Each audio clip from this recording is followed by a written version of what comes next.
eu faço alguns comentários sobre a prova. Bom, então, ontem a gente terminou, a parte de Bernoulli, né, então a gente viu,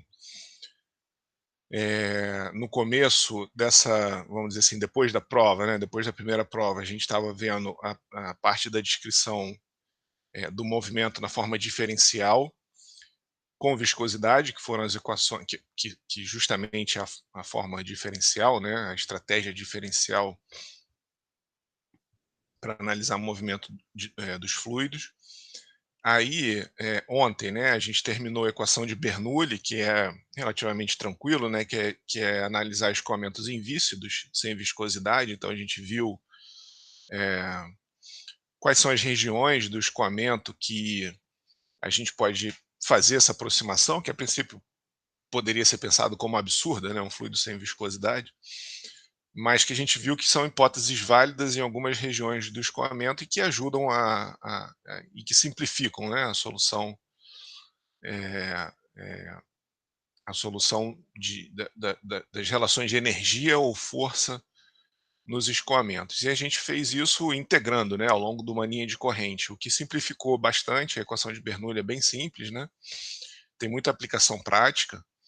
Então, daí mesmo a gente vê que essa aproximação de fluido invícido, eventualmente, ela não é tão, fora da realidade assim, né, tanto é que os aviões voam, baseados, né, nesse conceito. Então,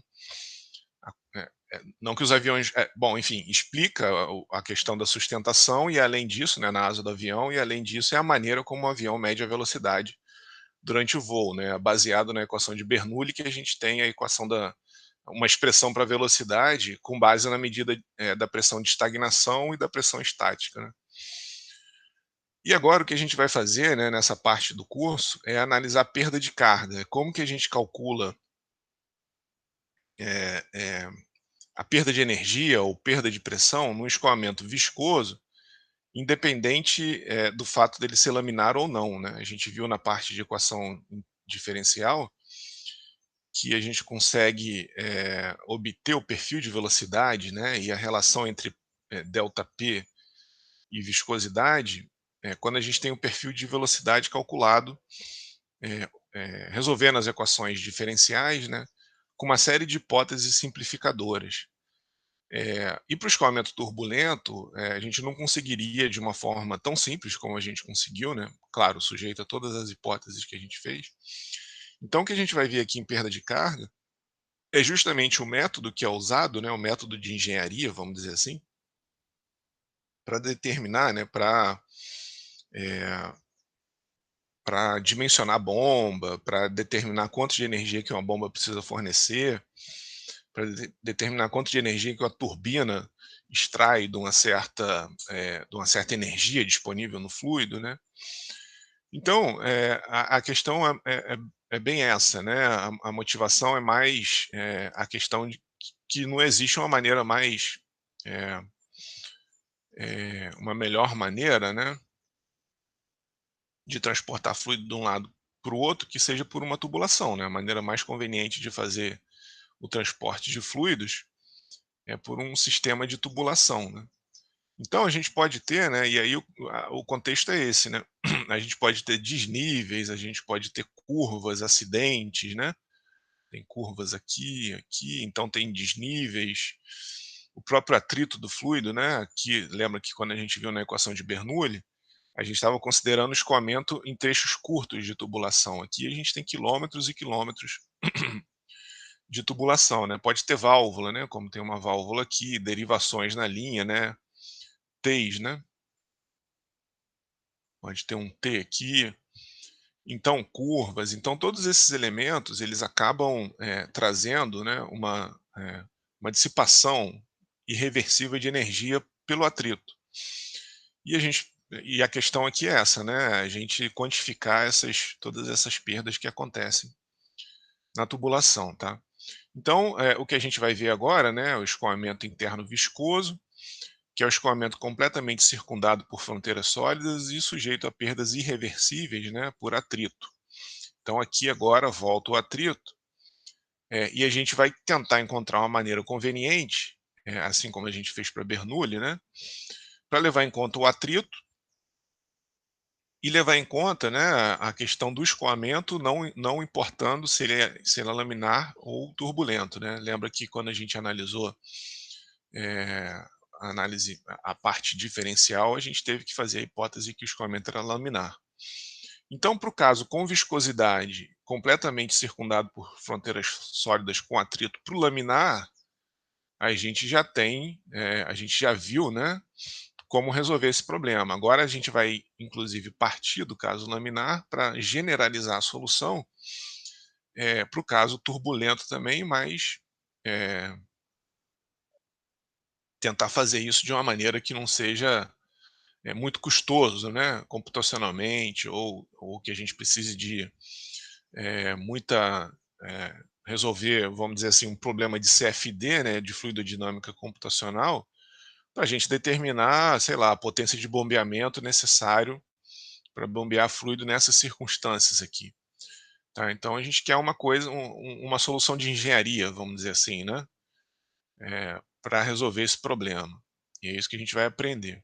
Então tem muitas aplicações práticas, né, na verdade essa lista tem alguns itens aqui, mas é muita coisa, né. Então tubo, difusor e bocal, válvula, veia artéria de ser vivo, então aplica, toda essa questão de perda de carga e o próprio coração, né, ele tem que ter uma potência de bombeamento para levar, o sangue para todos os capilares do nosso corpo, passar pelo pulmão, descer até o pé, subir, ir para a cabeça. Então,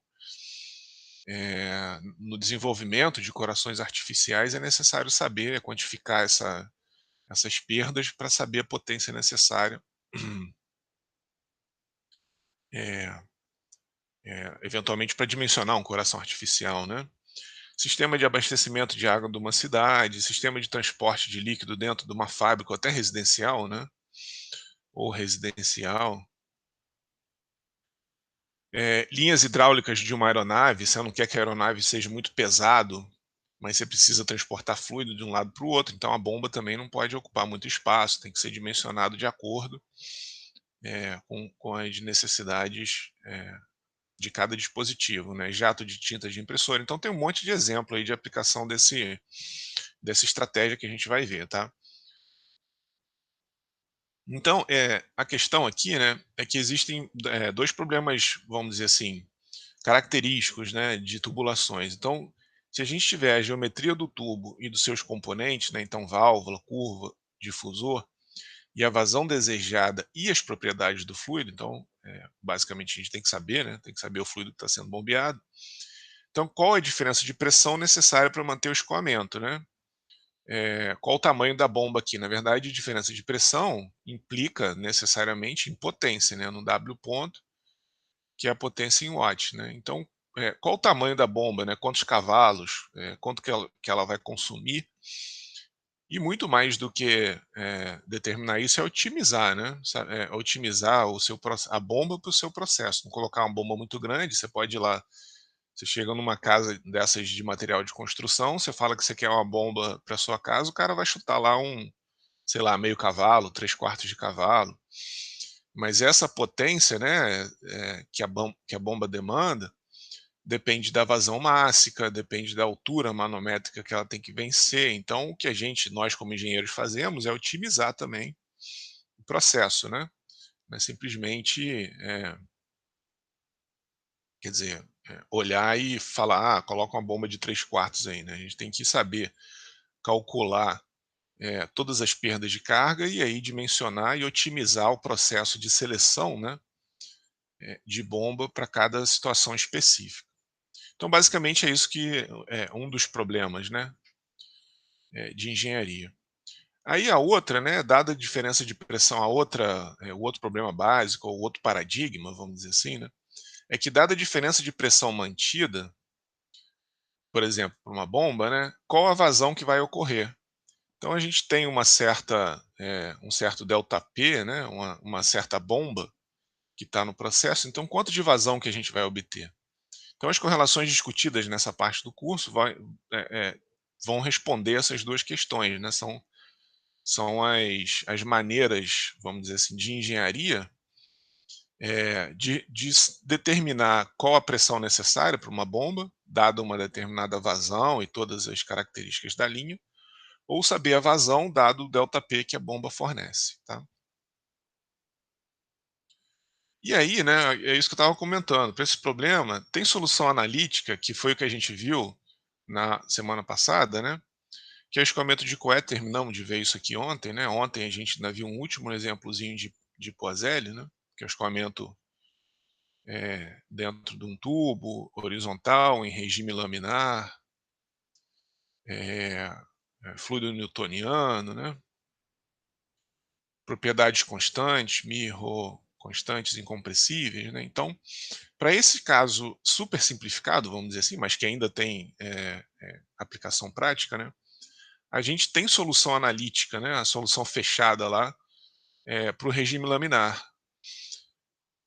Quando a gente desprezou efeito importante como a viscosidade, a compressibilidade, a gente tinha como determinar algumas quantidades, né, do escoamento pelas equações de Euler, mas não é o que nos interessa aqui nesse caso, porque justamente a gente desprezou a viscosidade, né? As equações de Euler, ela justamente desprezam a viscosidade e é ela que agora a gente quer analisar para determinar as quedas de pressão, né, em função de um fluido viscoso, né? É, como que as quedas de pressão se dão quando um fluido viscoso escoa dentro de uma tubulação, tá? E então isso daqui para a gente nesse momento não nos interessa, né? As equações de Euler não nos interessa aqui nessa parte do curso. Mas Couette e Poiseuille vão inclusive ser usadas um pouquinho mais para frente, né? Que são soluções em regime laminar, então é um caso particular do que a gente vai ver, né? Para o escoamento viscoso interno, né? Dentro de um tubo, sujeito a todas as hipóteses que a gente viu e que a gente vai continuar analisando aqui nessa parte do curso. E tem muita solução aproximada, né, obtida em computador. Então, isso daqui, ó, eh, esse, essa simulação aqui embaixo, né, isso daqui seria o escoamento numa válvula borboleta de um carro. Isso daqui é uma simulação por CFD, alguns desses programas aí, ANSYS, Consol, tem um outro que eu acho que se chama CFX Star, alguma coisa assim. Então pode ser algum desses softwares de simulação que gerou esses dados aqui, né? Então a gente tem é, as linhas de corrente aqui, né? Se isso aqui for no regime permanente, a gente tem aqui as linhas de corrente. Se for no transiente, a gente tem as linhas de emissão, né? A gente está vendo aqui o perfil, se isso fosse no transiente, né? Como que todas as linhas que partiram desses pontos estão se comportando à medida que o escoamento se desenvolve.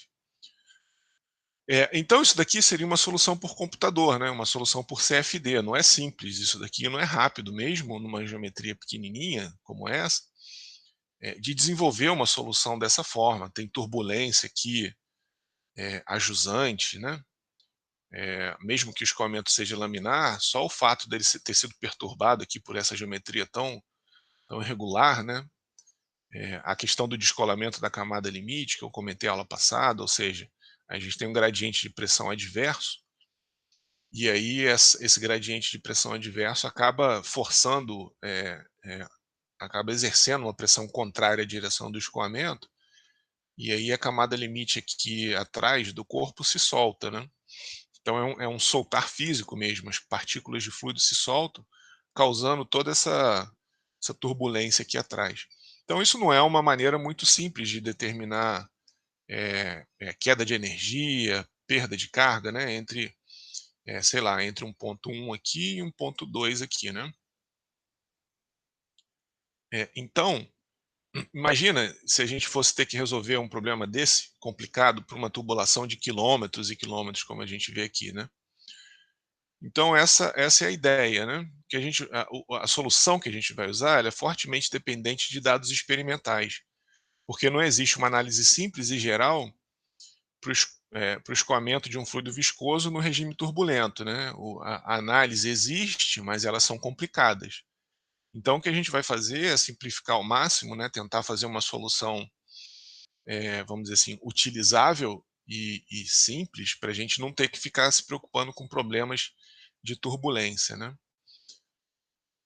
E aí, né, aí uma pergunta conceitual, né, por que que a gente não se importou com a questão do regime de escoamento, né, laminar ou turbulento, nas equações de Euler? Por que que na aula passada, nas equações que a gente, descreveu, né, que levaram a Bernoulli, né, a gente não se importou com isso, a gente nem comentou: "Ah, será que o escoamento é laminar?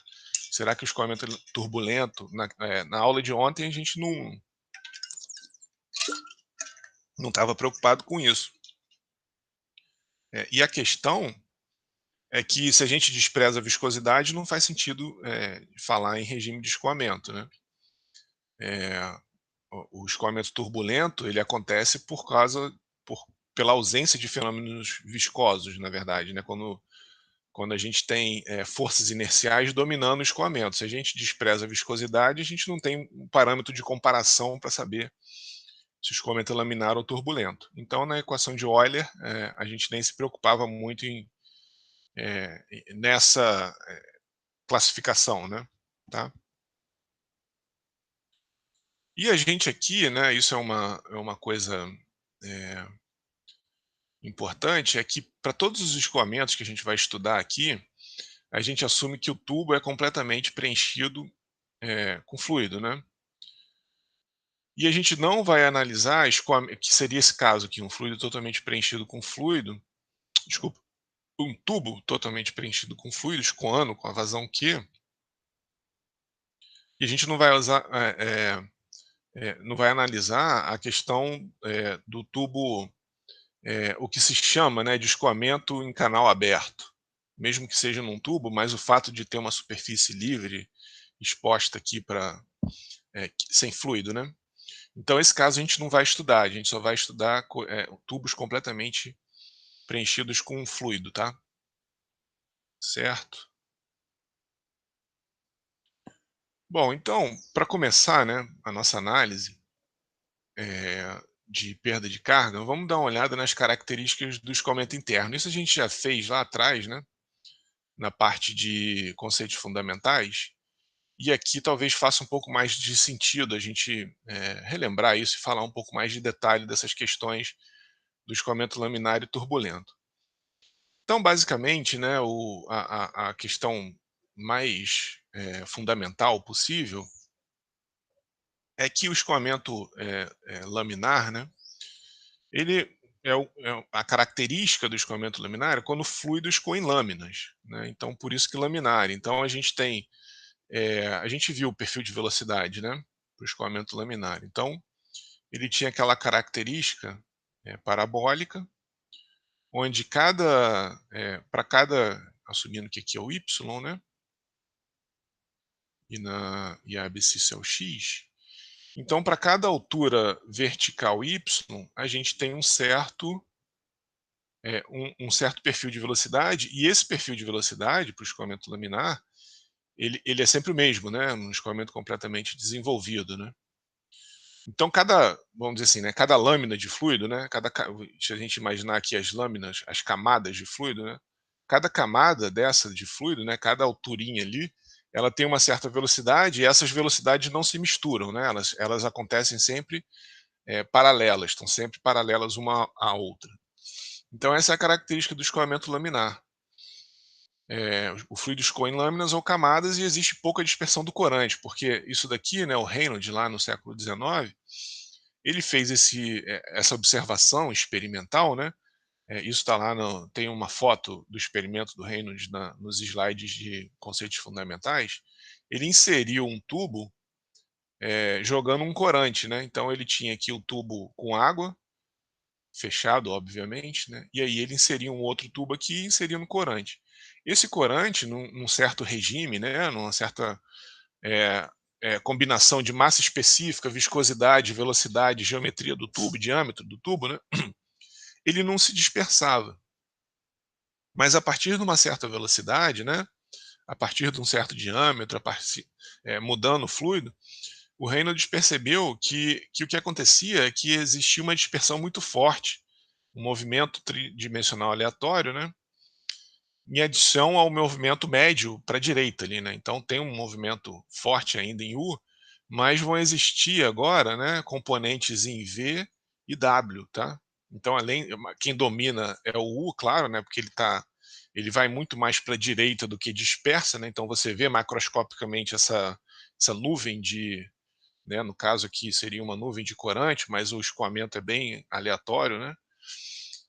Essas partículas se deslocam muito mais na horizontal ali para a direita do que nas outras direções, mas ainda existem movimentos nas outras direções, tá? E aí, né, no século XIX, quem primeiro observou esse fenômeno, ou quem primeiro descreveu, né, na verdade, porque observar, a gente observa no dia a dia, né? Mas quem primeiro estudou, fez um tratamento experimental rígido, né, é, mais científico, foi o Reynolds. Então ele estabeleceu o parâmetro de controle de transição. Na época esse grupo aqui não se chamava Reynolds. Hoje a gente sabe que ele é uma relação de forças inerciais e forças viscosas, que ele controla a turbulência, né, que acontece se o escoamento vai ser dominado por fenômenos viscosos, que vão absorver ou amortecer as turbulências, né, ou se vai ser dominado por pelas forças inerciais, né, as mudanças de velocidade, brusca de velocidade em outras direções. Então esse termo aqui é aquele que descreve as forças inerciais, desculpa. Se vocês olharem lá nos slides de conceito fundamental, tem lá o porquê desses dois termos aqui serem forças viscosas e inerciais, está lá explicado direitinho. Né? Mas por que eles têm a magnitude de forças inerciais e forças viscosas? Né? Mas a questão é que se o Reynolds for baixo, significa que a viscosidade é alta, e aí qualquer perturbação, né, um fluido viscoso, qualquer perturbação é amortecido pelas forças viscosas. Por outro lado, se a viscosidade for baixa, ou se as mudanças de direção, né, mudança de velocidade, forem muito intensas no fluido, as forças inerciais vão dominar o escoamento para um Reynolds alto. Tá? E a transição, né, laminar turbulento, abaixo disso é laminar, acima é turbulento, para um tubo, né, para o escoamento interno dentro de um tubo é de 2.300. Então, para Reynolds abaixo de 2.300, a gente estaria numa condição como essa aqui, onde a gente tem como determinar analiticamente o perfil de velocidade, a tensão de cisalhamento, tudo mais, e para o Reynolds acima de 2.300, a gente estaria num caso turbulento. Aqui é só uma foto, né, em laboratório, só para mostrar uma coisa mais real, né? Que, enfim, é o que a gente vê num escoamento de um fluido dentro de um tubo totalmente, isso daqui seria um tubo de acrílico, né, totalmente aleatório, tá? Então são duas imagens diferentes, né? Então mostrando como que a turbulência, né, descrever fisicamente a turbulência, né, descrever as equações de movimento, é muito complexo, né, pela própria complexidade do fenômeno. Então, de novo, né, outro esqueminha aí, escoamento laminar, escoamento turbulento. E uma questão aqui é que obstáculos físicos, né, o que pode ser laminar para uma certa geometria, é, é, para uma certa condição, obstáculos físicos eles induzem turbulência. Então aqui seria, sei lá, um escoamento laminar num vaso liso e aqui um escoamento num vaso obstruído. Isso daqui eu tirei é, de algum artigo médico, né? Então mostrando que o escoamento se torna turbulento quando a gente tem. Isso aqui é só para ilustrar também a questão que a turbulência ela pode ser induzida, né? Então, se você tem um obstáculo físico, um escoamento que, para um certo Reynolds que seria laminar, ele acaba se tornando turbulento por conta desse obstáculo físico. E, eventualmente, ele volta a ser laminar se a velocidade for muito baixa. Tá? Então, obstáculos físicos induzem a turbulência também. Tá? Tem a questão é, das forças inerciais e forças viscosas, mas tem também a questão de obstáculos físicos. Né? Bom, aqui é um exemplo bem simples, só para mostrar quer dizer, aí tem o número de Reynolds, e ele deu alguns números característicos, né? Então, um tubo de 5 centímetros de diâmetro, o fluido a 20 graus, sendo ar ou água, qual é a velocidade com que o escoamento vai passar de turbulento para laminar? Então, é simplesmente a gente pegar a expressão de Reynolds, né, ρVd sobre μ, aí aqui ele está analisando o ar primeiro, né? assumindo que a massa específica do ar é 1,205, ó, vezes V, vezes o diâmetro do tubo, 5 centímetros, sobre a viscosidade do ar, e o critério de transição é 2.300. Então, para a velocidade da ordem de 0,7 metros por segundo, de ar dentro de um tubo, a gente já começa a ter turbulência. E se for água, né, jogando os mesmos valores aqui, a gente tem uma velocidade de 0,046 metros por segundo. Então, esse exemplo aqui é só para mostrar que, de forma geral, para aplicações de engenharia, em um tubo de 5 centímetros de diâmetro, não é nada, quer dizer, não tem nenhuma. Seria uma aplicação, a ordem de grandeza de um tubo de uma aplicação de engenharia, né? Então está mostrando aqui que, de forma geral, aplicações de engenharia estão em regime turbulento, né? Mais para esse exemplo é mais para ilustrar isso, que essas velocidades são muito baixas, né? Então daí o interesse da gente expandir o estudo que a gente fez na parte de análise diferencial, expandir de escoamento laminar para escoamento turbulento, tá? Fazer também fazer desenvolver uma forma conveniente de determinar todas as quantidades que a gente determinou para escoamento laminar, né? Tensão de cisalhamento, delta P, vazão, tudo isso para o escoamento turbulento de uma forma que não seja que seja utilizável, né? Sem muitas complicações, tá? Perda de carga, né? Aí associado com delta P, né? Bom, e o que a gente vai fazer, né, para isso, a gente vai usar as equações básicas do escoamento na forma diferencial até onde for possível. Então aqui a gente tem as equações de Navier-Stokes, né, a equação o princípio da quantidade de movimento linear, a continuidade, né. E aí a gente vai usar, porque essa daqui seria a forma, vamos dizer assim, mais exata possível, né, até onde for possível, porque fornece informação analítica detalhada do escoamento. Então a gente viu que a gente consegue resolver analiticamente essa solução aqui para o escoamento laminar.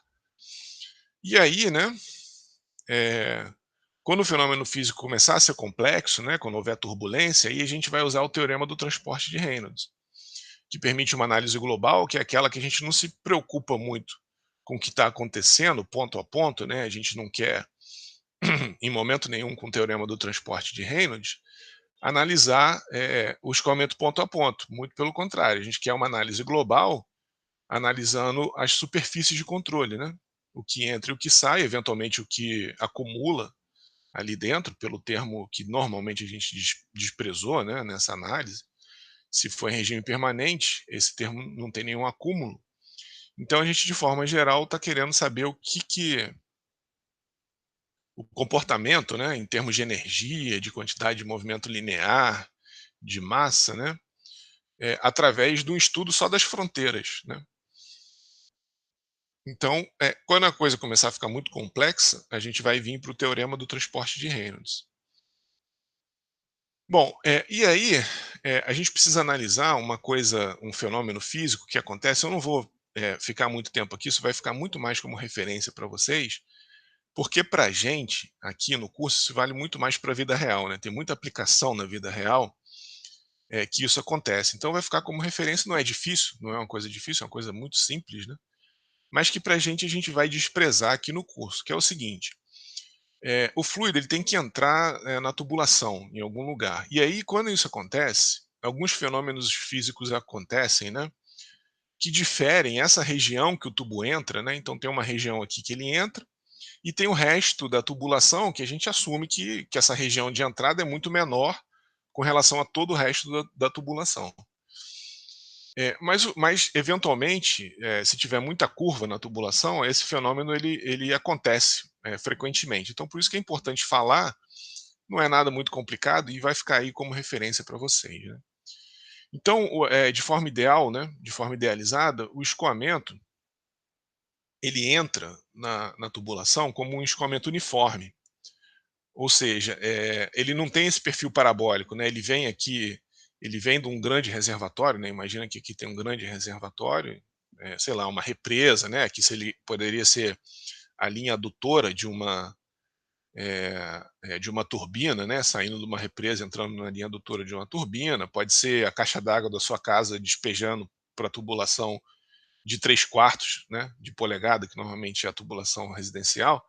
Então, o que acontece é isso daqui, ó, ela entra, né, idealmente, num perfil uniforme, né, e aí, à medida que ela vai, entrando na tubulação, né, existe, uma camada viscosa que ela se forma por causa da parede, né, lembra que aqui a gente tem a condição de não deslizamento na parede, e aí as camadas vão deslizando, né, vão cisalhando contra essa condição de não deslizamento, formando o que aqui a gente até vê a camada limite se formando, né.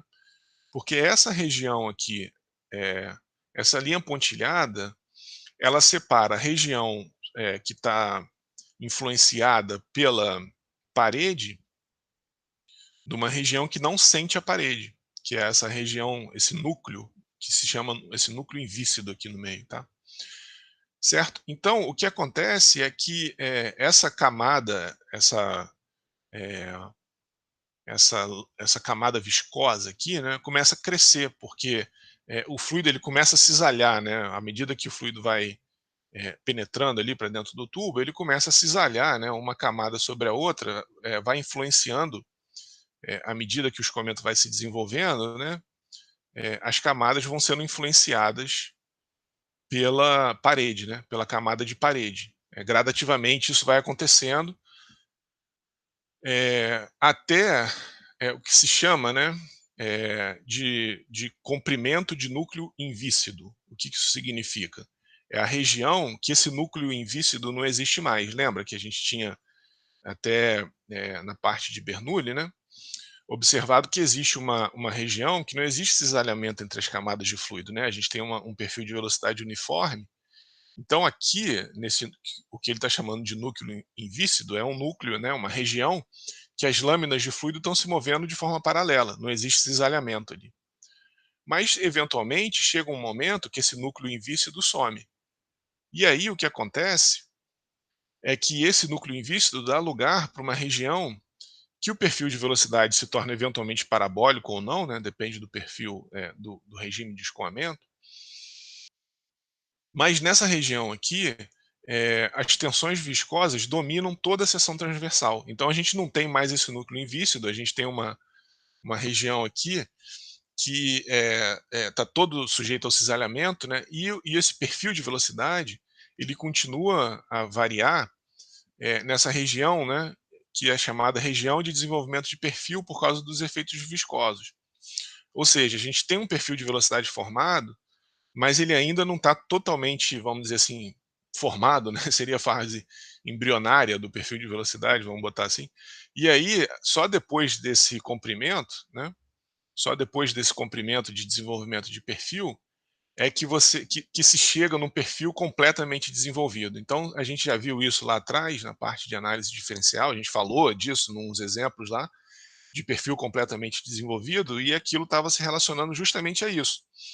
O perfil de velocidade ele entra uniforme, vai sendo influenciado pela camada viscosa, depois atinge uma fase, a camada viscosa some e aí o perfil de velocidade vai se desenvolvendo até não variar mais. Observa que aqui, ó, ele depende do x, nessa região ele depende do x, porque e o x está na horizontal, né, a abscissa, e aqui ele não depende mais do x, só do y. Então a região completamente desenvolvida é uma região que o perfil de velocidade já está formado.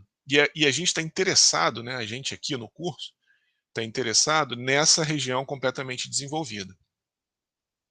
Acontece que não é muito fácil calcular quanto do escoamento, né, quanto que o que se chama de LE aqui embaixo, deixa eu apagar em cima que está embaixo. Aqui, ó, quanto desse LE aqui, esse comprimento de entrada, que é justamente o necessário para o perfil de velocidade se formar aqui, ó, não tem uma solução analítica muito simples para isso. Então, normalmente o pessoal faz análise dimensional, isso é uma parte do curso que a gente não vê aqui, mas que é bem interessante, né? Que é uma forma de determinar essas grandezas complexas de uma forma simples. Então, por análise dimensional, sabe-se que o comprimento de entrada sobre o diâmetro do tubo, desse seria aqui o diâmetro, ops, ficou torto ali, Então D é o diâmetro do tubo. Então, tá aqui, né? D. Tá? Então, o LE sobre D é 0,06 Reynolds. Então, né, o comprimento de entrada vai ser D vezes 0,06 vezes o Reynolds. E aí, se a gente souber o Reynolds aqui da entrada, a gente sabe quanto do tubo tá dominado por essa região, que as nossas correlações que a gente vai ver mais para frente não se aplicam. A gente só vai estudar escoamentos completamente desenvolvidos, porque justamente são neles que as correlações que a gente vai analisar para o escoamento turbulento se aplicam. Então, por isso que eu falei que para a gente aqui, isso é muito mais informativo e muito mais para a vida profissional de vocês, né, eventualmente, porque isso acontece na vida real, principalmente num tubo com muitas curvas, né? Então você tem a entrada aqui, depois quando ele faz essa curva isso acontece, quando ele faz essa curva isso acontece. Então nesse caso vocês têm que tomar cuidado para usar essas correlações que a gente está propondo. Isso é tão, vamos dizer assim, é, é, é uma coisa que não é tão direta, né? Que cada autor aí tem vários livros de McFlu, do Potter, do White, do Sengel, do Fox, cada um tem uma correlação diferente, tá vendo? Aqui para o Sengel é 0,05 Reynolds D. Para o Fox é 0,06, aqui é o Reynolds, né? Vezes D.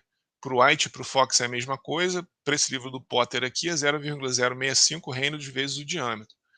Então, como a gente tem que pagar um preço pela simplicidade, né? Essas correlações, dependendo do grupo de pesquisa que fez, chega numa constante diferente aí, né? Para o comprimento de entrada. Mas é a vida, é o preço que a gente paga pela simplicidade, né? E aí, o que ele está mostrando aqui, ó, é que para um Reynolds crítico de 2,300, né, que é o limite do laminar, a gente tem um comprimento de entrada de 138 vezes o diâmetro. Então, se a gente está no escoamento laminar, para a gente poder usar as correlações que a gente vai, na verdade, né, até o escoamento de Poiseuille que a gente viu, né? Opa, Poiseuille que a gente já viu, né? Aquela relação que a gente viu entre todas as relações, né? O perfil de velocidade, a vazão, a tensão de cisalhamento, é, e a velocidade média, né, todas essas grandezas que a gente tirou para o escoamento de Poiseuille, elas só valem quando a gente está num comprimento de 138 vezes o diâmetro, a partir de 138 vezes o diâmetro, para a gente chegar naquele perfil de velocidade parabólico completamente desenvolvido que a gente calculou, tá? Então essa é a questão, tá certo? E aí, né, para o escoamento laminar com um canal de grande razão de aspecto, né? Que razão de aspecto seria um canal que não é turbulento, e aí a gente tem espessura dividido pela distância D entre as placas, seria isso daqui, né? Seria um canal dessa forma aqui, ó. Então aqui seria o H e aqui seria o D. Isso é o que ele está chamando de grande razão de aspecto, né? Com um perfil uniforme, né? Perfil de velocidade uniforme, o comprimento LE, né, LE sobre H é 0,04 Reynolds, com Reynolds sobre VH sobre viscosidade cinemática, né? Tá? O Reynolds é definido em função dessa distância H entre as placas aqui. Então é só para mostrar uma outra geometria, né? Seria um canal dessa forma aqui, né? Não seria um canal que não seria circular, né? Um tubo que não seria circular, tá? Bom, e aí para o escoamento turbulento, o que acontece, né, é que essa mistura provocada pela turbulência, né, entre as camadas de fluido, faz com que a camada limite cresça de forma mais rápida. Então, da mesma forma que a gente viu para o escoamento laminar, as correlações de entrada não são exatas e para o escoamento turbulento é pior ainda. A única coisa, né, o argumento dele é que como você tem a turbulência, então, como é isso que ele está falando aqui em cima, né, como você tem uma mistura entre essas camadas de fluido, o comprimento de entrada acaba se desenvolvendo mais rápido, né? Isso é um argumento de um dos autores, e a gente vai ver que isso é um pouco é, é, dá margem à discussão também, né? Então, para o caso do escoamento laminar, turbulento, essa região invíscida, né, esse núcleo invíscido, existe seguido, né, por uma região de desenvolvimento do perfil. que termina em x igual a LD, aquilo que a gente já tinha visto, né? Mesmo para o laminar. Então a gente tem a região invícida, tem a formação do perfil de velocidade, e esse perfil de velocidade vai se desenvolvendo, né? Vamos dizer assim, ele é embrionário aqui, e aqui ele terminou de se desenvolver e adquire essa forma. E aí, por que eu botei Potter escrito bem grande? É porque essa é a teoria desse autor, né? A gente vai ver que existem outros, mas a gente não vai se preocupar muito com isso. Isso que eu estava falando para vocês. Isso, isso é uma coisa muito aproximada, né? Então, cada autor descreve da sua forma. Eu estou mostrando aqui o que cada autor descreve, né? Como essa região de entrada, mas a gente aqui só vai se preocupar com a região completamente desenvolvida. Isso é muito mais o que eu falei, né? Muito mais Ô, para ver. professor, Diga, João. não entendi muito bem. É tipo, como o tubo entra turbulento, o fluido entra no tubo turbulento e ele, com o tempo, vai se aproximando cada vez mais de um regime laminar? Não, ele não vai se aproximando do regime laminar. Ele entra turbulento com certo perfil de velocidade, que tem um núcleo invícido aqui que ainda não foi afetado pela viscosidade da parede. Esse núcleo some, por mais que ele seja turbulento, isso acontece. Esse núcleo some, e aí ele adquire um perfil turbulento. Ele tinha um perfil turbulento na entrada, ele continua tendo um perfil turbulento na saída. No caso laminar, ele tinha um perfil laminar e no final tem um perfil laminar. Aqui ele tem um perfil turbulento e continua tendo um perfil turbulento. Mas o que acontece é que existem efeitos de parede que vão se desenvolvendo, efeitos de desenvolvimento de perfil de velocidade que não acontecem logo depois que esse núcleo invícido some, e aí depois que ele desenvolve o perfil de velocidade dele definitivo, vamos dizer assim, que só depende de x, Tá, aí desculpa, essa de y. fórmula que você deu pra gente aí do número de Reynolds Ah, vai variar ou não? não, o número de Reynolds é o número de Reynolds. Como assim vai variar? Esse aqui, ó, esse Ok. aqui. Isso aí. Aqui ele foi. Não. Tá, tudo bem. Deixa eu voltar É mais porque tipo, aqui. não parece pra mim que vai variar mesmo, pelo que tem no, no cálculo. O quê? Variar o quê? Deixa eu escrever o Reynolds lá. O número de Reynolds, mas pelo que eu estava entendendo, variaria porque esse regime turbulento aí está tomando uma forma mais organizada Não, depois que turbulento. ele Não, turbulento é fala. isso aqui, ó. Turbulento é essa foto aqui que eu mostrei. Ó. Cadê? Aqui, ó. Isso é o escalhamento turbulento. O laminar a gente não veria muita coisa, ele estaria organizado, né? Tá? Tá Então, bom. então aqui, ó, tá vendo que ele não, que ele tem um certo perfil de velocidade aqui, diferente aqui, diferente aqui, diferente aqui, tá vendo que ele não é que ele varia bastante? Aham. Então, o que a gente está analisando é justamente o momento que esse perfil, que essa confusão aqui para de acontecer e ele se torna, adquire uma, Mais para frente. mais para frente, a gente não está vendo aqui, né? Ele adquire algum perfil que para de variar dessa forma aqui também, né? Tá vendo? Aham, mas ainda é considerado turbulento. Turbulento, é sempre turbulento. Não, é sempre turbulento. Tá certo. Ele não deixa de ser turbulento, não. Nesse exemplo, Tá nessa, bom. tá? Beleza? Então nesse Não, caso aqui, pode falar. pode falar. Não, era só isso, só que eu tava entendendo como se ele aos poucos fosse se tornando mais laminar. Eu te Não, não, perguntaria o que que isso teria a ver com. não, não, não. É. Ah, então tá. Beleza, Valeu. valeu, tá? Certo? Então ele entra turbulento, continua turbulento, aqui ele está sempre laminar, né? Esse caso que a gente estudou, analisou aqui antes é sempre laminar, e é só uma questão de se desenvolver o perfil de velocidade. Aqui ele entra laminar, mas sem a influência da parede, e essa influência da parede vai se desenvolvendo, dominando o tubo inteiro, e aí num certo ponto aqui, né, esse perfil de velocidade se desenvolve laminar, né, aqui ó, escoamento laminar desenvolvido. Agora ele entra turbulento,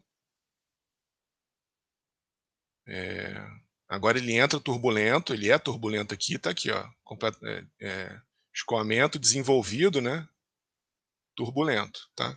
Então é só realmente como que ele se desenvolve para chegar num perfil de velocidade desenvolvido, tá? Que ele não varia mais.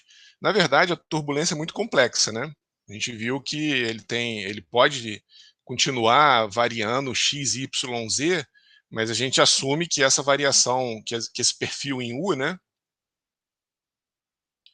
Que esse y aqui ele não varia mais, né? Isso é uma hipótese meio forte, né? Pelaquela foto que a gente viu, mas é assim que é feito, na verdade, tá? Beleza? Então ele continua turbulento, ele fica turbulento, né? Então aqui a gente tem uma razão ρVd sobre μ que a característica desse escoamento é turbulento, mas ele se desenvolve, né? Na entrada do tubo aqui ele entrou, né? Vindo lá do reservatório, ele entrou aqui, foi se desenvolvendo e chegou no momento que a gente considera que ele não varia mais, né? Até aqui, até esse ponto aqui, ele é um LE de XY, né? E daqui para frente, um LE, ou desculpa, um U de XY, e aqui ele só seria um U de Y, né? A grosso modo, né? Uma aproximação grosseira, porque a gente viu que a turbulência tem componentes em W, em V. Então, a grosso modo, a velocidade em U de Y domina, né? As variações em X, a gente considera que elas vão existir, né? Porque a gente viu que é bem complexo esse escoamento, mas a gente considera que o perfil de velocidade em Y, né, vai dominar muito mais do que as variações que existem em X e W, tá? Então é simplesmente isso, né? Essa é a questão. Aqui eu só estou enfatizando, né, que dependendo do autor, ele considera um comprimento de entrada diferente do outro. Para o Potter, ele considera que depois que o perfil se desenvolveu, ainda existe uma região que a turbulência se desenvolverá. Outros autores não consideram essa região. Então, no Potter, ó, ele considera essa região de núcleo invícido como 10 vezes o diâmetro. Ele considera essa região de desenvolvimento de perfil de 40 vezes o diâmetro e o comprimento de entrada de 120 vezes o diâmetro. Outros autores, para o escoamento turbulento, por exemplo, Fox, ó, ele só diz que o perfil de velocidade precisa de 25 vezes a 40 vezes o diâmetro para se desenvolver e que os detalhes da turbulência precisam de 80 vezes o diâmetro para se desenvolver. Então é uma outra, quer dizer, ele nem mostra muito essa figura aqui, o livro do Fox, isso aqui é de outro livro. Essa figura do White, que eu botei aqui, né, para ilustrar o que o Fox fala. Desculpa, o Potter, né, essa figura do Potter, o Fox fala isso, e o White, ele não considera ele despreza essa região que eu coloquei achurada aqui, né. Para ele, quando o perfil de velocidade se desenvolve, já existe o comprimento de entrada calculado. Então, só estou mostrando isso, né, para ver como que isso é um pouco varia de autor para autor e é assim mesmo, porque isso é baseado em dados experimentais, é uma análise empírica, né? E aí é o que eu estava falando, é o preço que a gente paga pela simplicidade, né? Não tem isso daqui para você resolver isso de forma precisa, tem que aplicar CFD ali para saber exatamente quanto que é esse comprimento de entrada aqui, né? E aí, como esse comprimento de entrada para a maioria dos casos é pequeno, perto do comprimento da tubulação, a gente despreza, que é o que a gente vai fazer aqui no curso. Mas se você pegar, de novo, né, uma tubulação com muita curva, isso aqui vai acontecer constantemente, tá? Então tá aqui, ó, o Potter ele considera essa região depois do desenvolvimento do perfil de velocidade e o White não. O perfil de velocidade se desenvolveu e acabou, já era. Ele já chama de região completamente desenvolvida, tá? Então esse é um autor, né? É um livro, esse daqui é outro livro, com considerações diferentes. E cada autor faz sua consideração e aí na prática vocês têm que analisar o que é mais adequado para o seu caso, né? O que catálogos dizem, o que a norma diz, né? E aí o livro do White diz, né, que estudos de CFD recente, agora o quão recente isso é, a gente não sabe, né? Eu não lembro, eu não sei o ano, tem que pegar o ano da edição desse livro para saber o que ele diz de recente. Na literatura indica que o comprimento turbulento de entrada é 1,6 Reynolds elevado a 1/4 vezes o diâmetro, né? Vezes o diâmetro do tubo, né? Se a gente jogar esse diâmetro para cá. E para o Reynolds menor que 10⁻⁷, ele tem aqui, né, os comprimentos de entrada, jogou alguns valores aqui, né? Reynolds de 4.000, de 10⁻⁴, 10⁻⁵, 10⁻�6, 10⁻⁷.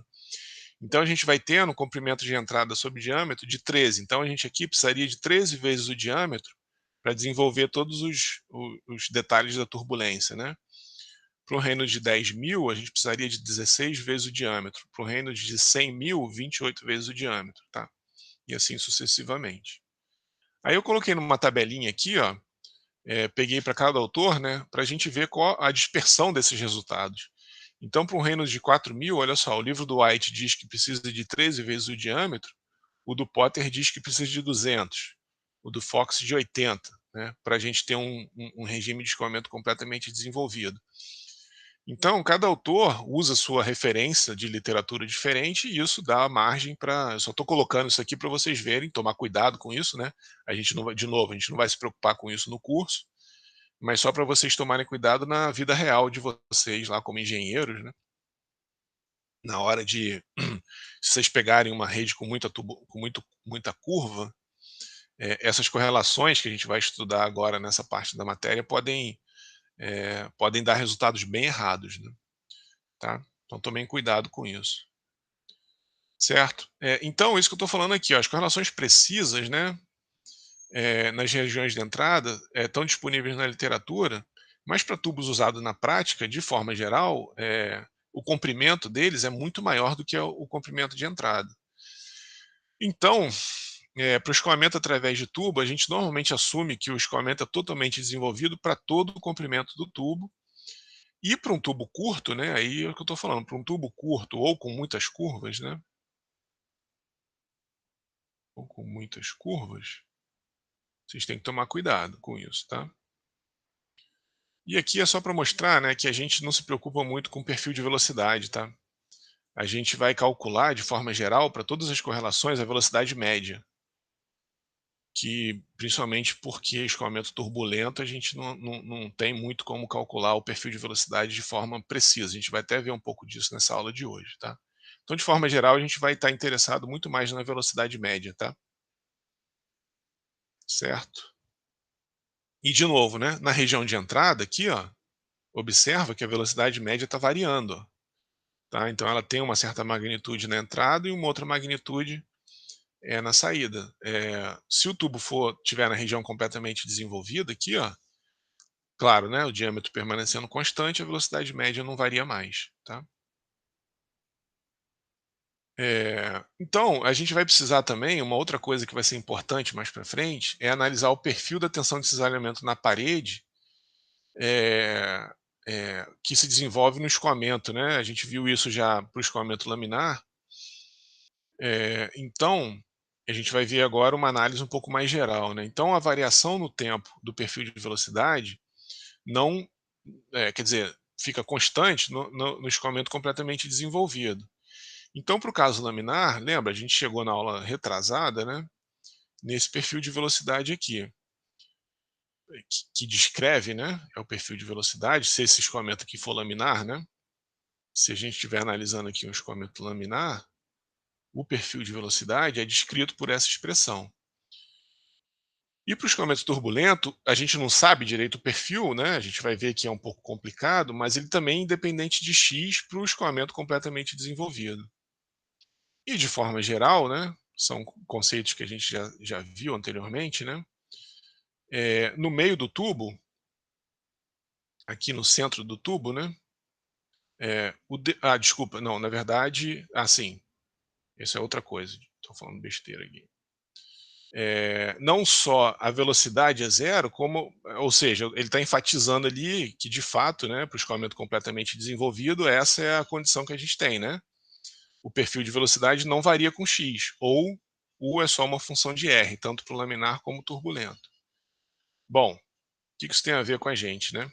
E aí a tensão de cisalhamento é relacionado com a inclinação do perfil de velocidade naquele local, né? Ou na superfície ou naquele local, né?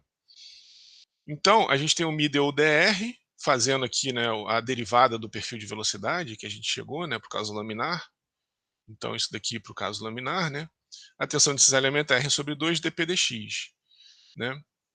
E a tensão de cisalhamento ela é constante no escoamento completamente, na região completamente desenvolvida, né? Tá? Então é isso aqui que a gente tem, ó, é isso que a gente está falando, olha só. A gente tem aqui na entrada, na região de entrada, um DUDR muito forte. Por que a gente tem um DUDR muito forte? Porque o U aqui é 0 na parede. E um pouquinho depois aqui, né, se a gente entrar um pouquinho para dentro do R, ele é igual à velocidade que a gente viu, lembra que a gente assumiu que aqui a entrada era com perfil uniforme? Então, um pouquinho para dentro do R aqui, ele passa de 0 para uma velocidade finita relativamente grande, né? Então, esse DUDR aqui na entrada, logo aqui na pontinha aqui, ó, ele é muito forte.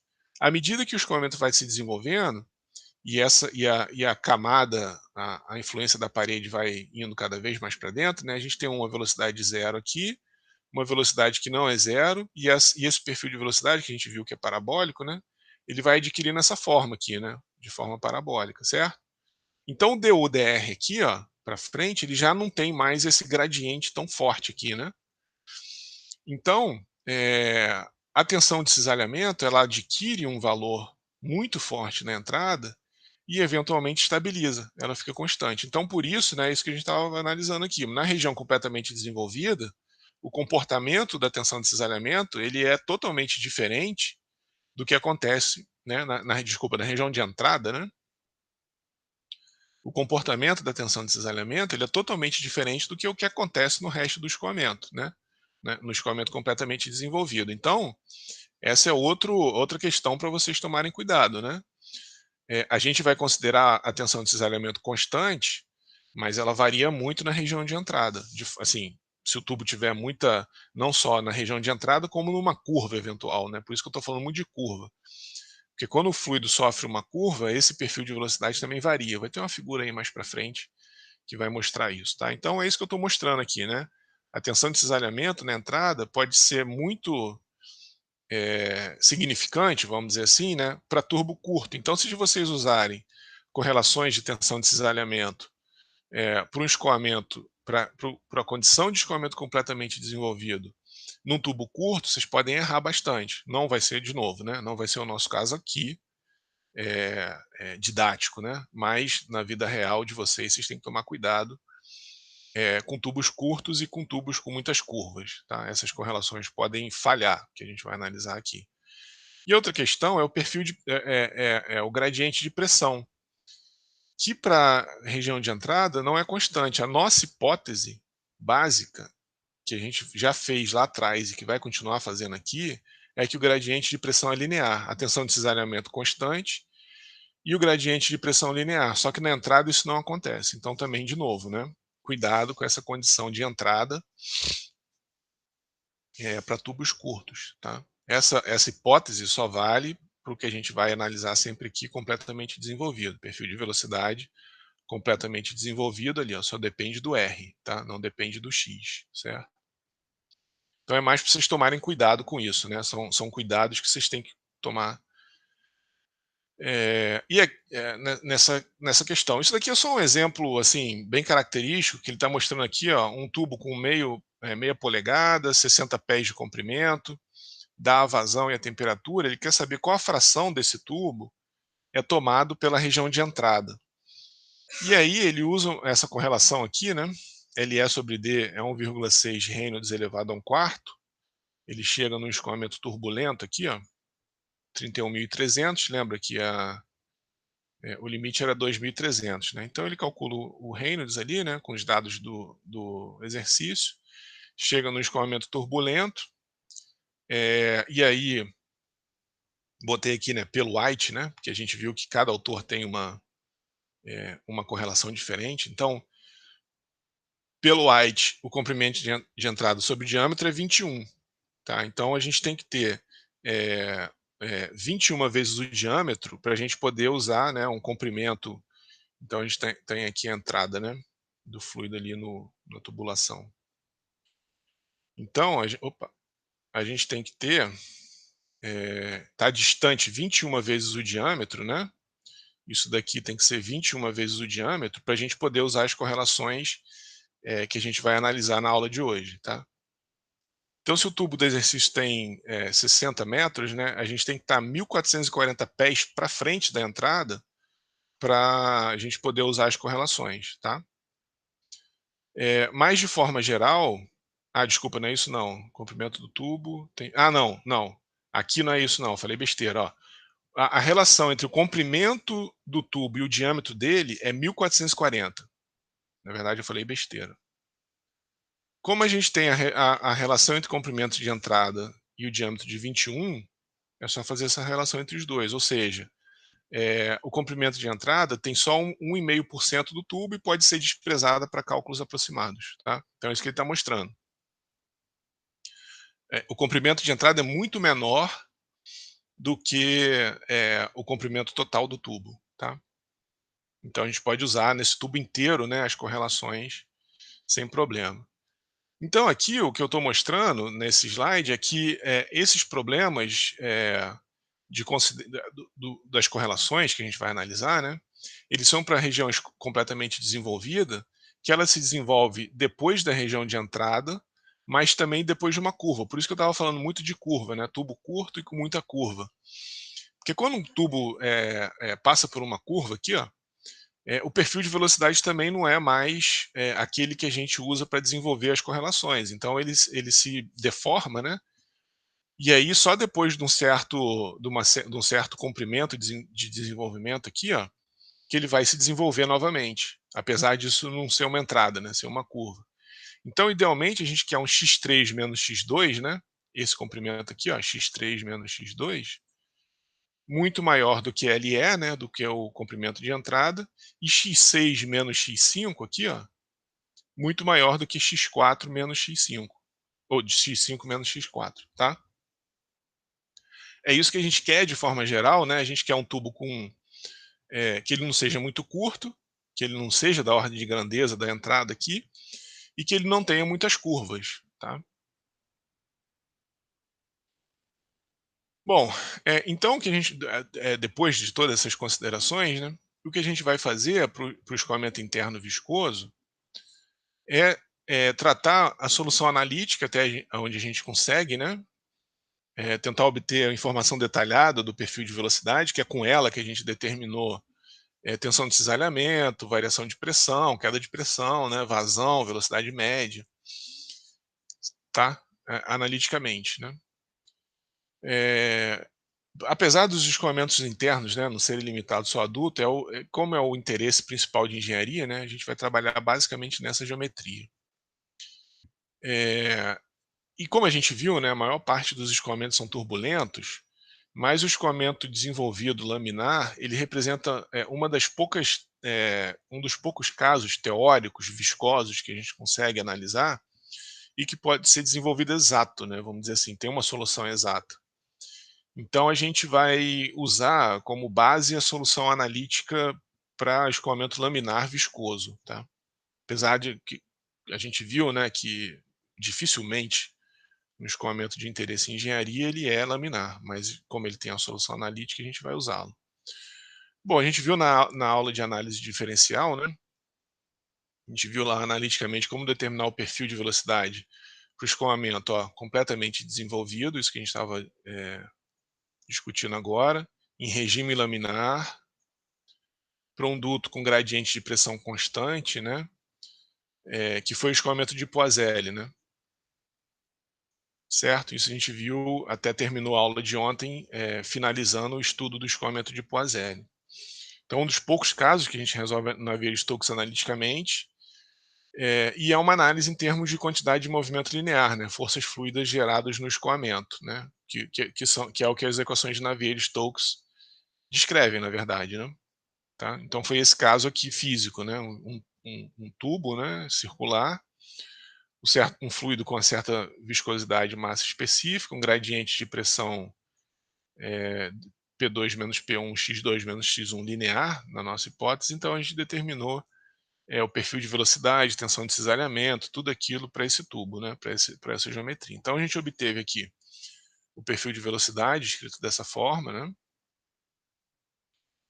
Aí a gente calculou a vazão em função da variação de pressão, quando o fluido é da esquerda para a direita, né? Então a gente tem aqui P1, tem P2, então P1 maior que P2, né? Então o escoamento está da esquerda para a direita, tá? Então determinamos o perfil de velocidade, a vazão, velocidade máxima, a tensão de cisalhamento, que não está aqui, né? Então, lembrando, né, que o dp dx é menos ΔP sobre L, né? No escoamento da esquerda para a direita, tá? Então a gente teve todos esses resultados analíticos, né? Isso não está tudo demonstrado na aula passada. Só que para o caso turbulento, a gente tem de forma geral e tem que analisar desculpa, na maioria dos casos de engenharia, a gente tem que analisar também o escoamento turbulento. Então como é que a gente faz, né? Vamos ver como é que a gente sai dessa.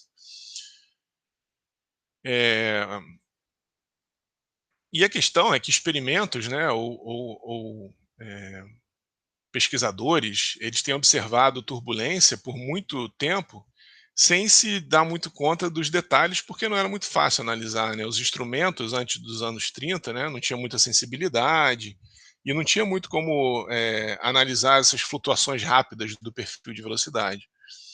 Então, os resultados eram sempre em função de velocidades médias, pressões médias, forças médias, para tentar descrever toda essa confusão aqui, né? Toda essa turbulência, né? Todo esse comportamento caótico e aleatório que se desenvolve aqui no escoamento. E então, né, a gente tem aí alguns outros exemplos de escoamento turbulento. Isso daqui é o escoamento em torno de uma esfera, né? Então aqui tem uma fumaça para a gente observar, porque a gente não vê, né? Quando uma bola está escoando no ar, a gente tem esse perfil de velocidade. A gente não vê porque o ar é invisível, né? Mas aqui normalmente o pessoal coloca alguma pinta, né? Alguma fumaça para a gente conseguir visualizar. Isso daqui são as chamadas esteiras de von Karman, né? Que elas se formam pela turbulência que acontece pelo descolamento da camada limite.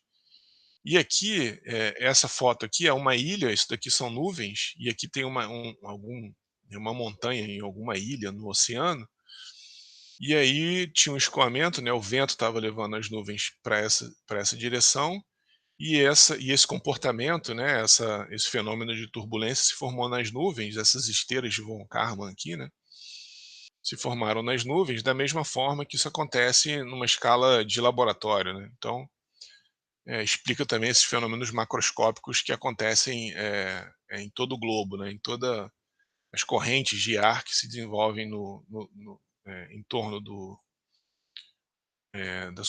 da Terra, né? Também são explicados por fenômenos de turbulência que a gente estuda em laboratório. Bom, e aí, lá no século XIX, né, esse pesquisador, o Hagen, ele foi o primeiro a observar a existência de dois regimes de escoamento viscoso, né? Então, nos experimentos dele, ele observou um comportamento do escoamento da água em tubos longos de latão, medindo a queda de pressão ΔP em função da vazão. Então, ele ia lá para o laboratório e ficava medindo quanto que é o ΔP, variava a vazão, quanto que é o ΔP, variava a vazão, e chegou nesse gráfico aqui, né? Bom, velocidade relacionado com vazão, né? Velocidade contra o ΔP. Ele não tinha muita influência, né? Da velocidade, da geometria do tubo, da viscosidade, né? No comportamento do escoamento, ele deduziu uma lei de pressão generalizada, né? Ele deduziu que o ΔP era C, né, uma constante, L vezes Q, vezes a vazão, R a quarta, mais algum efeito de entrada, né? Então, olha só que interessante, né? Sem saber muito o que isso descrevia, ele chegou em alguma relação muito parecido com a solução analítica do escoamento laminar. Então, nessa região aqui que as velocidades são baixas, né, que o escoamento é laminar, essa correlação que ele propôs aqui, ó, é bem parecida com a solução analítica exata obtida alguns anos mais tarde, né, das equações de Navier-Stokes, certo? Então, a menos dessa constante que ele chamou de C aqui, ó, que é 8π sobre μ, ele chegou numa correlação empiricamente, né, a partir de observações experimentais, muito parecido com a solução analítica exata. E ela deixava de valer quando ele aumentava a vazão além de um certo limite, que depois a gente veio, quando os estudos de mecânica dos fluidos foram mais desenvolvidos, né, veio a descobrir que esse justamente era o limite do escoamento turbulento. Então a gente tem uma região de transição aqui, e para o escoamento turbulento, né, para essa região aqui, ele achou que o ΔP era proporcional a V elevado a 1,75. Tá? E aí ele escreveu lá no artigo, né, que deveria haver um segundo modo de escoamento caracterizado por fortes movimentos da água, para qual o ΔP varia com a segunda potência da vazão. Na verdade, ele achou que isso daqui era a quarta, mas, desculpa, ao quadrado, né? Mas de forma geral se descobriu depois que é 1,75, de forma mais exata, né? Então ele passou muito perto, mas admitiu no artigo dele que ele não tinha elemento para explicar essa mudança, ele não sabia, ele não tinha muito recurso, né, para fazer uma análise mais detalhada. Então hoje a gente sabe que ele estava no escoamento turbulento e no escoamento laminar. E aí, algum tempo depois, né, quando a gente teve acesso a instrumentos mais precisos, análises melhores, né, foi verificado que o V elevado a 1,75 seria o número, né, para o escoamento, a potência que se eleva à velocidade no escoamento turbulento, e na época ele não identificou isso, né, e pode ser demonstrado por análise dimensional que todos os escoamentos de fluidos newtonianos em tubos lisos apresentam esse comportamento para a faixa de Reynolds que está descrita aqui abaixo, né.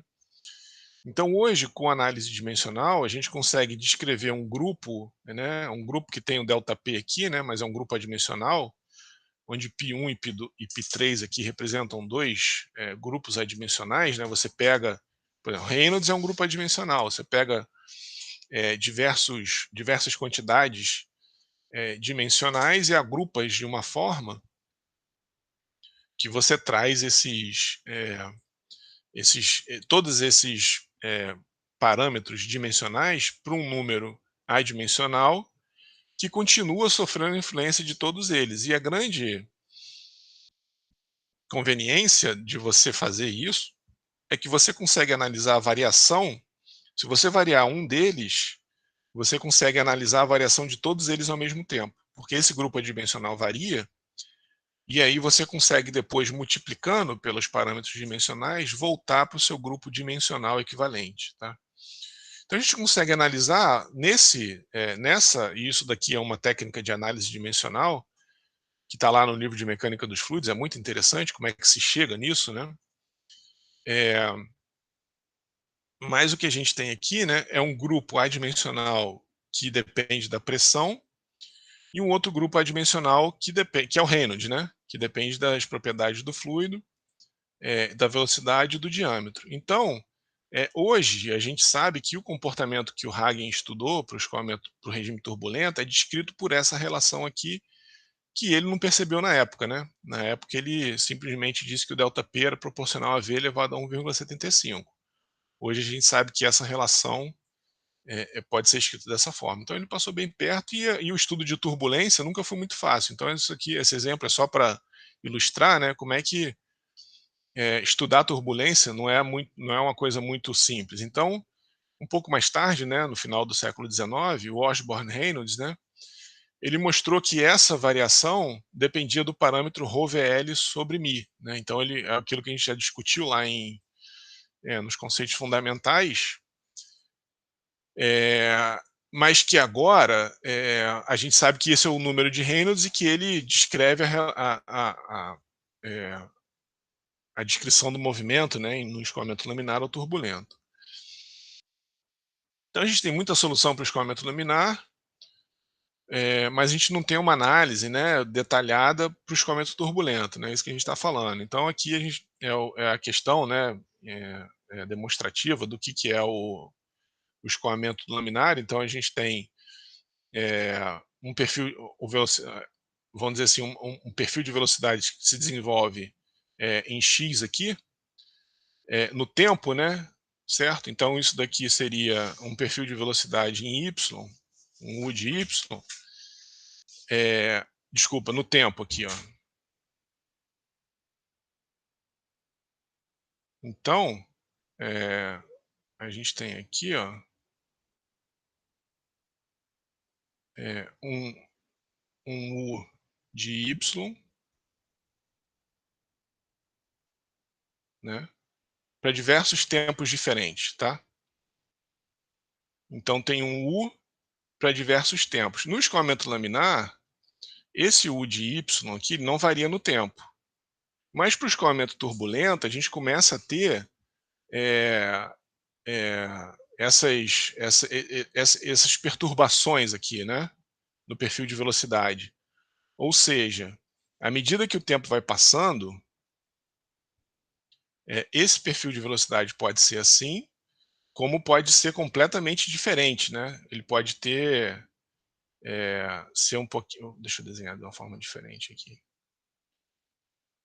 Ele pode ser, sei lá, assim, por exemplo, né? Por causa daquelas perturbações que a gente viu lá no escoamento turbulento, né? Então aqui seria o u de y no tempo e ele variando, né? Então a gente começa a ter turbulências, né? Em um determinado momento, a gente começa a ter turbulências acontecendo.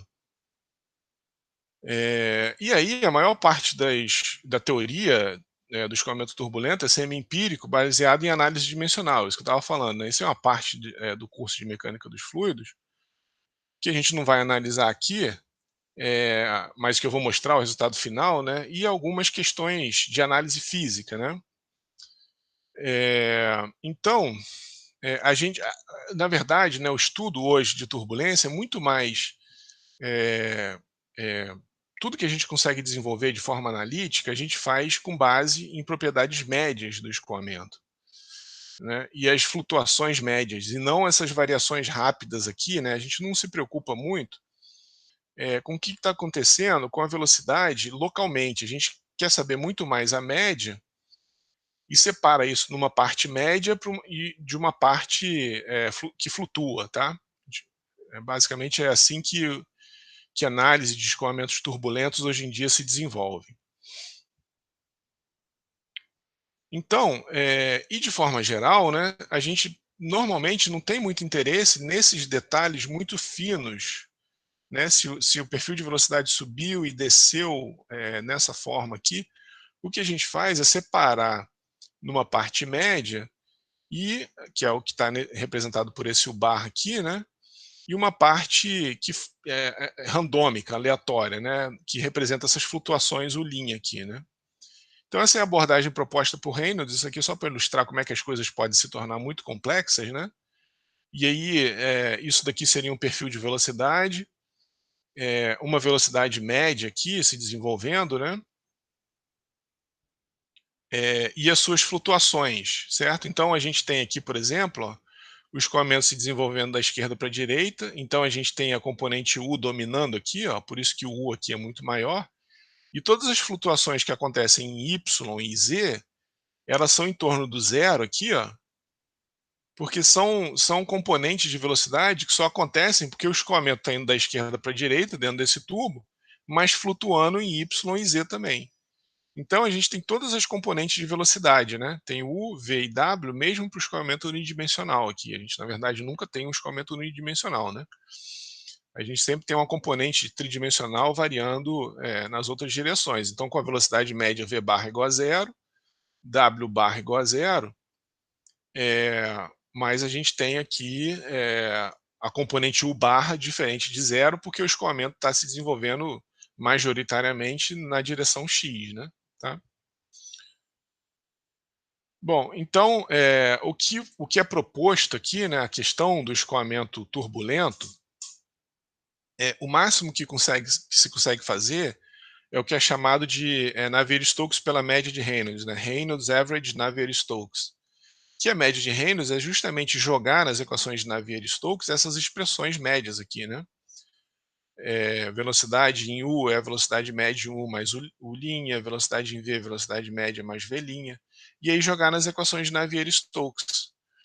E com isso, o que se obtém, né, o pessoal que tenta desenvolver de forma analítica essas expressões turbulentas, chega nessa forma aqui das equações de Navier-Stokes, que é o Reynolds Average de Navier-Stokes, onde a gente tem uma expressão familiar com que a gente já tinha visto, mas aparece um termo aqui, ó, adicional nas equações de Navier-Stokes, que são devidas às flutuações de velocidade aqui, né? Então isso daqui seria na direção x, né?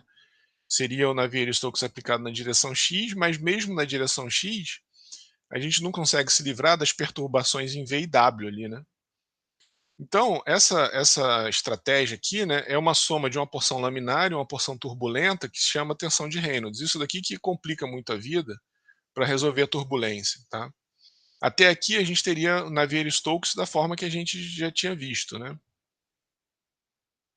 Mas como a gente tem agora escoamentos em Y e Z, a gente tem esses fatores complicadores. Isso daqui é só isso não vai cair na prova, né? Não é cobrado no curso, é só para mostrar para vocês também de novo, né? Quem for estudar, pegar isso daqui para analisar escoamento turbulento ao longo da sua vida, tem isso daqui seria o passo inicial para analisar a turbulência, tá? É esse sistema de equação aqui. Certo? Então a gente tem flutuações randômicas de U e V', transferindo momento continuamente entre as camadas adjacentes do escoamento, e esse efeito, né, acaba aparecendo como uma tensão aparente ali, introduzido pelo Reynolds, né, justamente por esses termos que a gente viu na equação anterior ali. Tá? E o perfil de escoamento turbulento ele é muito complexo, mesmo para ser analisado empiricamente. Né? Então, isso daqui é uma tentativa de fugir das equações de Reynolds, das equações de Navier-Stokes aproximadas pela média de Reynolds, né? Que são correlações empíricas para a gente determinar o perfil de velocidade para o escoamento num tubo. Então, observa que mesmo esses grupos adimensionais aqui, eles não são muito simples. Né? Então, a gente tem aqui um perfil de velocidade, aqui seria um grupo adimensional relacionado com a distância y com relação à base aqui do tubo, e esse outro grupo adimensional aqui está relacionado com a velocidade. Então, mesmo os grupos adimensionais, e mesmo a visualização não é muito simples, né? Esses grupos adimensionais aqui são descritos por essas relações aqui, né? Então, cada região, uma dominada pela parede, uma fora da região dominada pela parede, tem a sua correlação empírica. E mesmo fazendo essa correlação empírica, as coisas não são muito simples, tá? Mas aí o que acontece, né, é que felizmente o que a gente vai usar aqui, existe uma forma mais simples de determinar a distribuição de velocidade turbulenta, que é a lei de potência, que é simplesmente aproximar aqui, né? Então a gente tem um perfil de velocidade laminar, que a gente sabe calcular analiticamente, e a gente tem um perfil de velocidade turbulento, que é determinado, né, que leva em conta toda aquela complicação, mas que de forma simples, né, isso é uma solução clássica na literatura, é dado por essas relações aqui, né, o bar, né, o médio, é a velocidade máxima 1 menos r sobre r0 ao quadrado, onde r0 é o raio do tubo, né? Isso se a gente tiver com a origem aqui no centro do tubo. Se tiver com a origem ali embaixo, é y sobre r0, 1 sobre n, né? Onde a relação entre y e r0 é dado por essa expressão. Tá? E o n é o inteiro entre 5 e 10. Né? Esse n aqui ele vai dizer justamente o formato desse perfil de velocidade turbulento. Aqui ele está mostrando para um perfil n igual a 7. Então a gente vê que ele é um pouquinho mais abaulado aqui, ó, que para um perfil n igual a 5. E o perfil n igual a 10 ele é bem cheio, vamos dizer assim. Né? Ele tem essa característica parabólica muito menor. E é o que acontece, de forma geral, quando o escoamento se torna turbulento. Né? O n, aqui para o caso do Fox, ele mostra como calcular esse n de forma exata, né, como essa expressão, 1,7 mais 1,8 log do Reynolds. E aí, se o Reynolds acima de 2 vezes 10 a quarta, a gente tem como calcular esse n. Isso é uma aproximação empírica, né, para determinar esse perfil de velocidade. Tá? E o Potter ele mostra aqui, né, o valor de n para alguns números de Reynolds. Então a gente tem como determinar de forma, vamos dizer assim, muito fácil o perfil de velocidade turbulento por esse perfil de velocidade. A gente perde a física do problema, né? Porque em vez de ter um perfil de velocidade calculado por grupos dimensionais, né, viscosidade, massa específica, diâmetro da tubulação, a gente tem simplesmente uma equação de uma parábola ali, né? Então é uma simplicidade, mas perde totalmente a física do problema, tá? E usando essa distribuição de velocidade, né, a velocidade média pode ser escrito dessa forma, integrando ali, né? Fazendo a integral dessa expressão, a gente chega nessa expressão aqui para a velocidade média, tá? Se a gente quisesse calcular aqui, né, para esse perfil turbulento, qual é a velocidade aqui, né? A velocidade média do perfil turbulento, a gente usaria essa expressão aqui, né? Onde o n é dado por essas relações aqui atrás, né? Tá? Beleza? Bom, vamos dar uma paradinha, são 9h25, até foi um pouco demais, para não cortar no meio. Alguém tem alguma pergunta, alguma dúvida? Aí depois, quando voltar do intervalo, a gente fala da prova e eu mostro para vocês a solução da prova. O que vocês